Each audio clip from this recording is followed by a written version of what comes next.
Well, Matt, welcome to the school bus. Thanks for taking the time to talk to us today. So to Thank start you. off, could you just tell us a little bit about yourself? What do you do? Sure. My name is Matt Prewitt. I am president of Radical Xchange Foundation and research partner at Amentum. And what do I do? I think about governance. At Radical Xchange Foundation, essentially, we look for ways of improving the way that democracy works and integrating it with whatever power structures we can. Right. So we're trying to make democracy something that is stable, something that works well, something that survives and persists long into the future, and outcompetes its alternatives. Nice, nice. So what are some examples of implementations of democracy that Radical Exchange has been focusing on? We work on a bunch of different quadratic voting initiatives, which means integrating quadratic voting into decision processes in government, in deliberative bodies, in decentralized communities too. Some of this work focuses on some of this work is quite simple. It's just like if we have a complex decision, we can take a quadratic vote and get more nuanced information about how everyone feels about the different alternatives. But there's also important work to be done sort of around quadratic voting, how to structure the decision, how to figure out how to define the alternatives and involve everyone in a deliberation that leads to that, right? And how to figure out how to get all the right people into the room to begin with, right? So there's all these kinds of, you can think of quadratic voting as sort of the where it all ends, right? Where the sort of process of creating a community and deliberating stops. And the things that precede that are really of equal importance. Nice. I think it'd be great for our audience, maybe just from a high level explaining how quadratic voting works. That'd be great. Sure. So quadratic voting is it's a democratic decision technology. You can think of it as a way of redesigning a ballot. So if you imagine a ballot with a bunch of different issues on it, so we go down the ballot, we vote on issue A, we vote on issue B, we vote on issue C.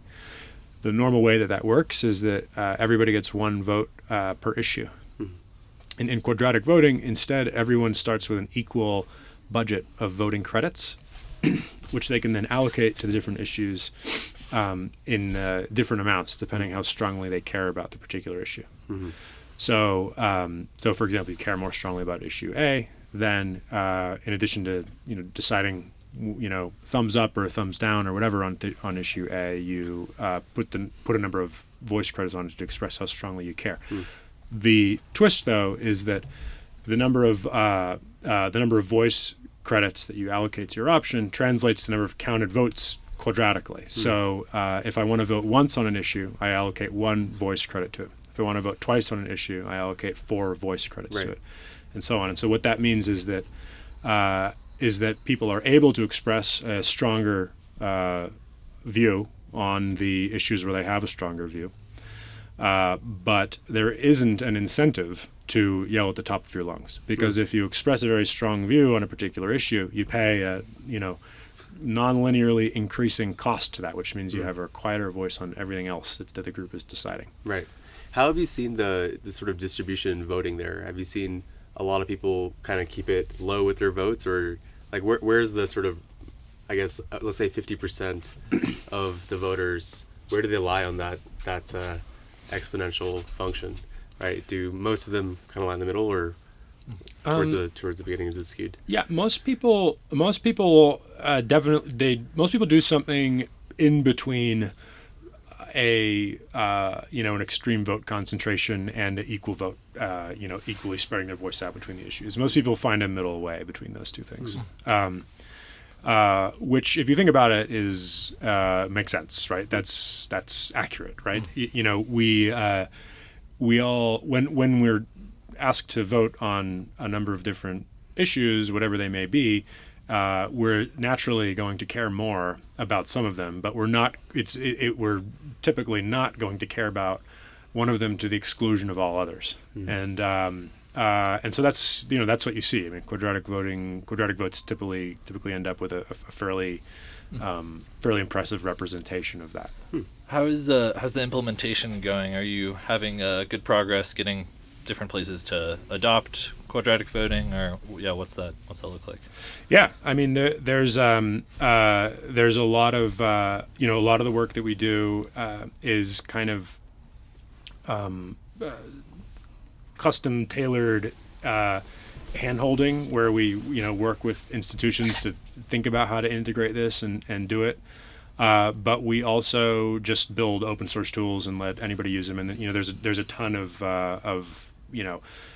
people around the world that are just using it in small groups and stuff. So it's very popular with engineering teams. For example, we're trying to do like a product roadmaps, or it's a very natural fit with like prioritization exercises. Nice. What's the most important thing to work on now? What's the second most important thing to work on now?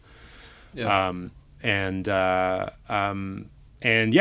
Constantly hearing stories about people using it. Yeah. I'm curious, Matt, what are the greatest challenges you face at Radical Xchange for the organization? What's the landscape look like going forward? Well, I would say that the biggest challenge is simply the fact that there are fairly strong forces arrayed against democracy.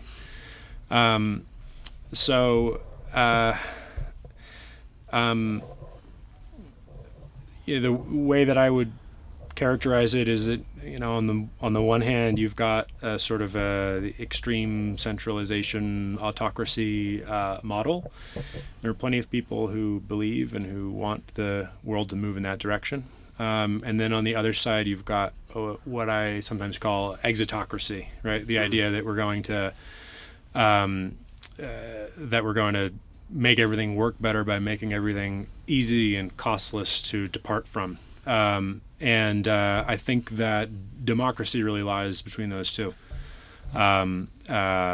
Democracy requires sort of a relation between people, and kind of a richly textured, polycentric power structure. And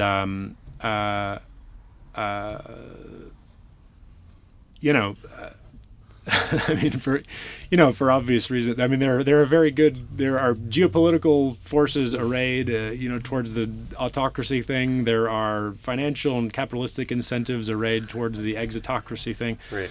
So, huge challenges. Yeah. Well, that's why we brought you on the school bus. Yeah. It's a safe space. Yeah. We can really talk openly about these things. Yeah. You're talking about like a polycentric community, and I'm curious if you're seeing the emergence of new forms of things like that, new cultures where groups are collaborating and forming democracies amongst themselves. A lot of it's just not new. I mean, people have been doing that forever, right? I think that like cooperatives and community organizing and all this kind of stuff is in a lot of this remains sort of the most vital instantiation of real local pluralistic democratic life. Mm-hmm. But I think there's you guys are a great example that there's increasing interest in this in like Web3 and in the space of new Mm-hmm. information networks and stuff. So yeah,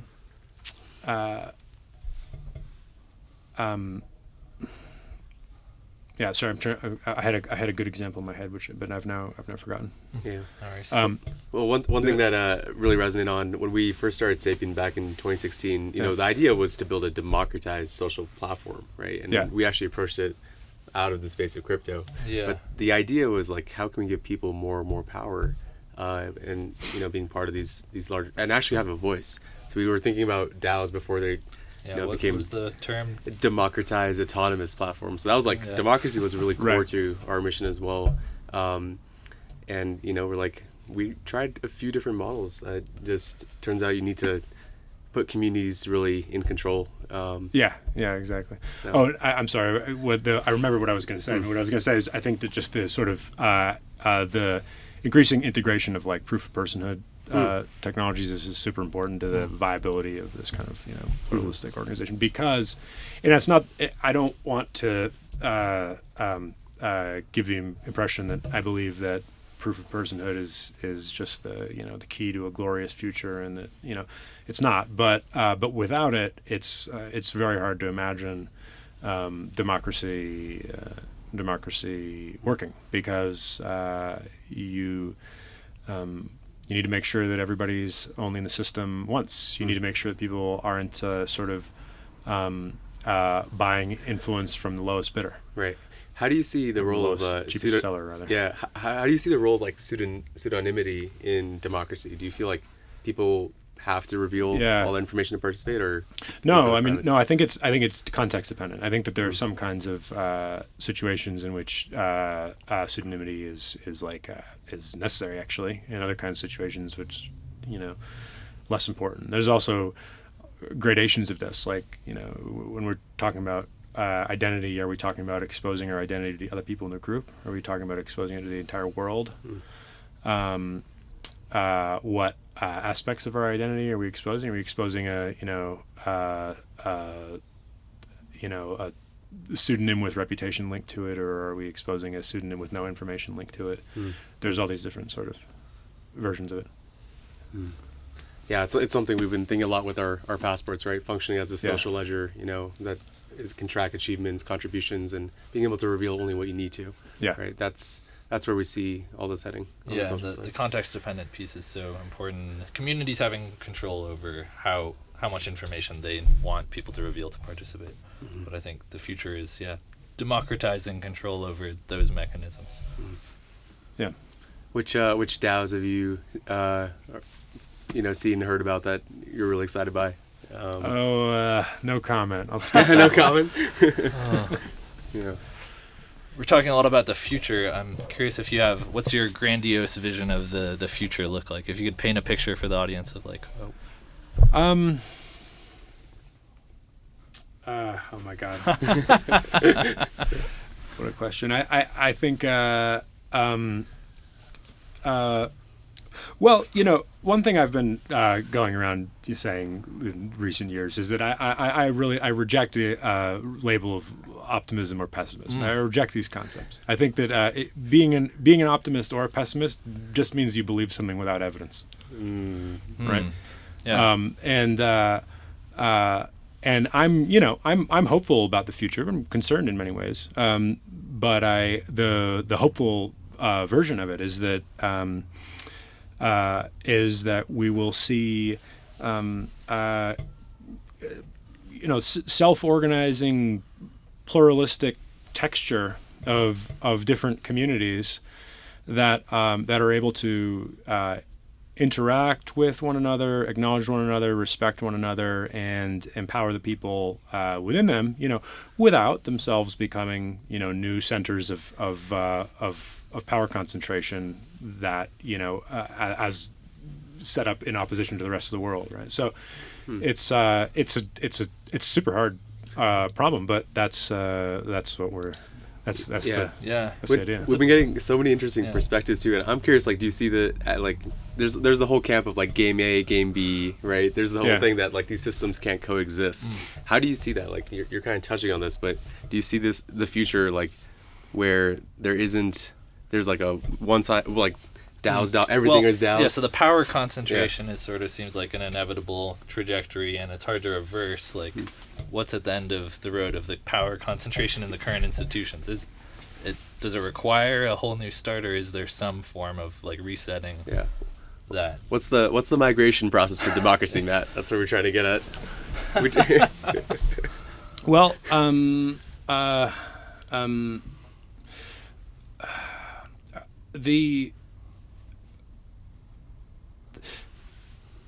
I think you can build power structures, right? And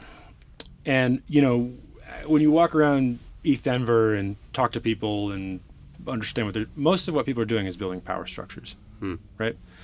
And power structures can be democratic or not. The question is how to make democratic power structures work better than the non-democratic power structures. So, and there are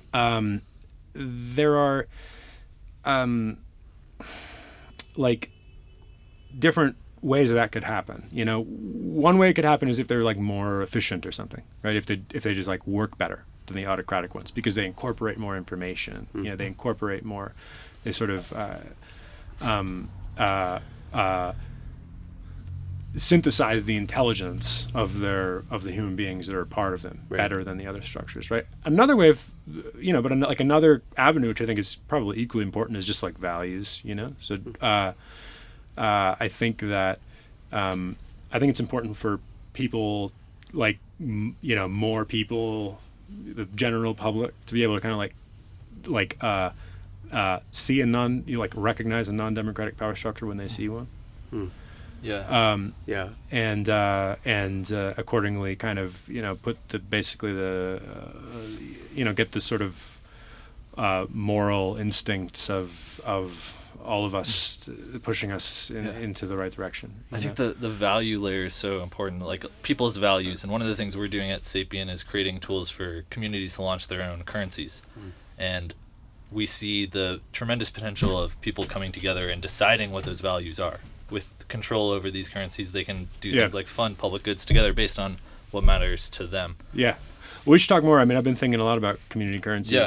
It's a super interesting thing, very close to my my heart. And I mean, I think that I think it's hard to get community currencies right. It's hard to there's like a reason why they haven't changed the world before, because it's actually an old idea. Like people have always known that community currencies would be good, but they never managed. They haven't managed to become generally stable power structures. And the question is, why is that? I've got some thoughts about it. I'm curious to hear. We got some thoughts too. Well, I apologize. Actually, I don't have more than a half hour. Oh, we also have to get going. But I'll give you a. So I put out a blog piece called Plural Money recently, which you should read. I'd love to have your thoughts on it. It's basically a design for community currencies, and it's very like thinking in public, first drafty. It's not. I've already have like refinements of what is in that piece, but the direction is something I'm excited about. Love to read it, and we should definitely talk more on it. And then one more point about values. I don't mean sorry. Go for it. Once you're in the school bus, you're in the school bus. So the one thing that I think is significant in this conversation of like defining our values and stuff like that is values can be overdefined. This is something I don't hear people realize enough. It's values. We never actually know what our values are. Fully. You have some ideas, but then if you're pushed on them, if Socrates comes into the school bus and challenges you and gets to the bottom of it, you will contradict yourself. Oh man, we could talk so much more on this. I think the culture is an issue right now because we're in a culture where people are like basing their identity on over-defining their values. Yeah, exactly. We're stuck in all these local minima. Exactly. So we need to keep it open. We need to realize that actually, it's values. Nothing is more important than getting them right. But you never know exactly what they are. Yeah. Well, before you go, so Matt, we're creating these NFT passports and really being aspirational with it. We're letting people select figures throughout history that have inspired them. So I'm curious if there's any figures that have inspired you through history. Oh my gosh. Just a light question to close it out. Yeah. Figures that have inspired me throughout history. Oh my God.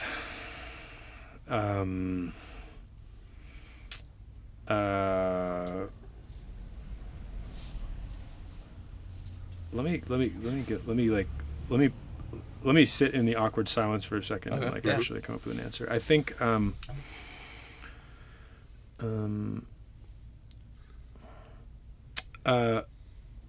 Okay, you know what? John Dewey. Mm. John Dewey is really like I just think one of the most. He's not perfect, but he's one of the most inspiring thinkers to me. Not familiar actually. Dewey Decimal Dewey System? Decimal? No. John Dewey, American pragmatist philosopher from the early part of the 20th century. Check him out. I mean, you know, he was leading thinker in the early 20th century. You know, progressive movement, which is different meaning from progressive today, sort of. But he was his fatal error was a slight tendency towards positivistic scientism, but his intentions were amazing and his ideas were amazing, and he had an incredibly rich understanding of democracy. And he had great ideas about education. A lot of the things that are good about like American education in the 20th century owe much to him. Awesome. Amazing. Great pick.